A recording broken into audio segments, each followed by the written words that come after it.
Hi friends, welcome to Surya's kitchen. இன்றைக்கி வீடியோவில் மீந்து போன இட்லியில் ஒரு சூப்பரான சில்லி இட்லி ரெசிபி தாங்க பார்க்க போகிறோம்.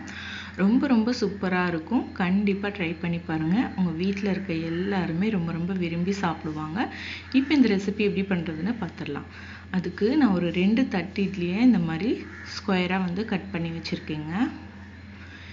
நான் தட்டு இட்லி யூஸ் பண்ணியிருக்கேன். நீங்கள் வீட்டில் நார்மலாக ஊற்றின இட்லியே யூஸ் பண்ணலாம்.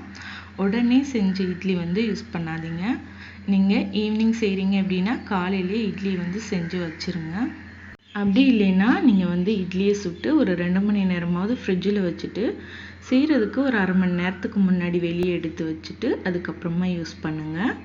அடுத்ததாக நான் ஒரு 2 சின்ன தக்காளி பழத்தை மிக்சியில் சேர்த்து அது கூட 1 ஸ்பூன் மட்டும் சர்க்கரை சேர்த்து அரைச்சி எடுத்து வச்சுருக்கேங்க. அடுத்தது அடுப்பில் கடாய் வச்சுருக்கேன். கடாயில் பொரிக்க தேவையான அளவு எண்ணெய் ஊற்றிருக்கேன். எண்ணெய் நல்லா சூடாயிருச்சு. இப்போ நம்ம கட் பண்ணி வச்சுருந்த இட்லியை சேர்த்துக்கலாம். எண்ணெய் ஹை ஃப்ளேமில் வச்சுட்டு அதுக்கப்புறமா நீங்கள் இட்லியை சேருங்க. அப்போ தான் இட்லி நல்லா பொரிஞ்சு வரும். இல்லை அப்படின்னா எண்ணெய் ஃபுல்லாக உறிஞ்சிக்கும், சரியாக பொரிஞ்சு வராது. அதே மாதிரி எண்ணெய் நல்ல சூடானதுக்கப்புறம் தான் நீங்கள் இட்லியை போடணும். சூடாகிறதுக்கு முன்னாடியே இட்லியை போடக்கூடாது. அப்படி போட்டிங்கனாலும் சரியாக பொரிஞ்சு வராது. இப்போ பார்த்திங்கன்னா இட்லி லைட்டாக கலர் மாறி வந்திருக்கு பாருங்கள்.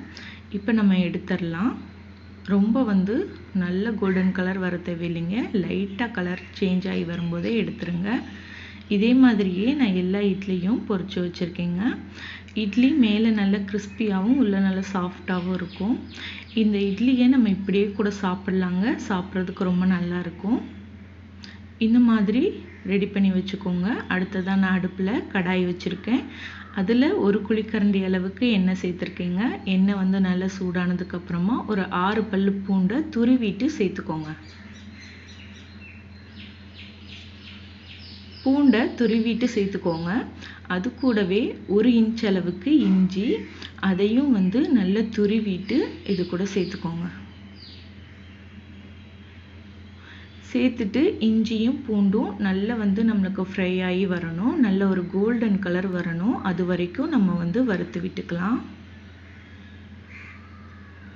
இப்போ பார்த்தீங்கன்னா ஓரளவுக்கு நல்லா ஃப்ரை ஆயிருச்சு. இப்போ இது கூட ஒரு கொத்தளவுக்கு கருவேப்பிலை சேர்த்துக்கிறேங்க.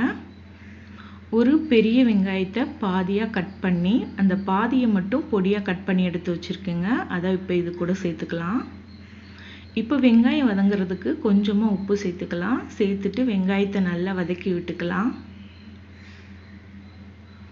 மீதி இருக்க பாதி வெங்காயத்தை ஸ்கொயராக கட் பண்ணி எடுத்து வச்சுக்கோங்க.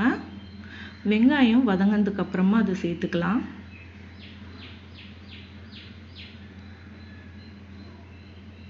இப்போ பார்த்தீங்க அப்படின்னா வெங்காயம் நல்லா வதங்கி வந்துருச்சு.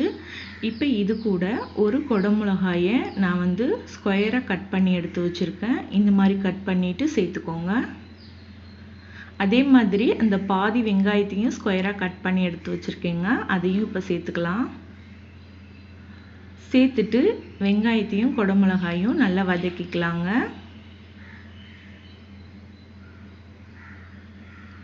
வெங்காயமும் குடமிளகாயும் ஓரளவுக்கு வதங்கினதுக்கு அப்புறமா நம்ம இது கூட அரைச்சி வச்சுருந்த அந்த தக்காளி விழுதை சேர்த்துக்கலாம்.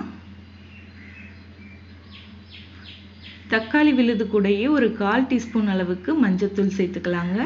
அது கூடவே 1 டீஸ்பூன் அளவுக்கு கரம் மசாலா தூள் சேர்த்துக்கலாம். 1 டேபிள் ஸ்பூன் அளவுக்கு தனி மிளகாய் தூள் சேர்த்துக்கோங்க. 1 டீஸ்பூன் அளவுக்கு உப்பு சேர்த்துக்கோங்க. சேர்த்துட்டு நல்லா வதக்கிக்கலாம். இந்த தக்காளியில் உள்ள பச்சை வாசனை போகணுங்க. அது வரைக்கும் நம்ம வதக்கிக்கணும். ஒரு 2 நிமிஷம் நீங்கள் அப்படியே தக்காளி கொதிக்க விடுங்க. அதில் உள்ள பச்சை வாசனை எல்லாமே போயிடும்.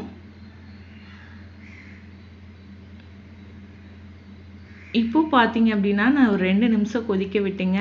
பச்சை வாசனை எல்லாமே போயிருச்சு.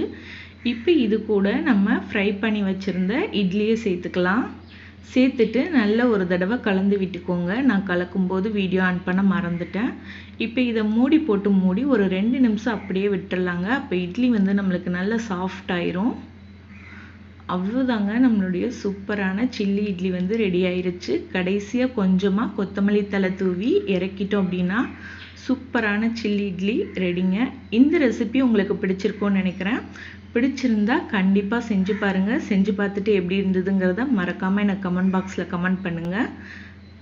இது வரைக்கும் நீங்கள் நம்ம சேனலை சப்ஸ்கிரைப் பண்ணாமல் இருந்தீங்கன்னா சப்ஸ்கிரைப் பண்ணி பக்கத்தில் இருக்க பெல் ஐக்கானை கிளிக் பண்ணுங்கள். இது போல் வேறொரு சூப்பரான வீடியோவோட நான் உங்களை மீட் பண்ணுறேன். நன்றி.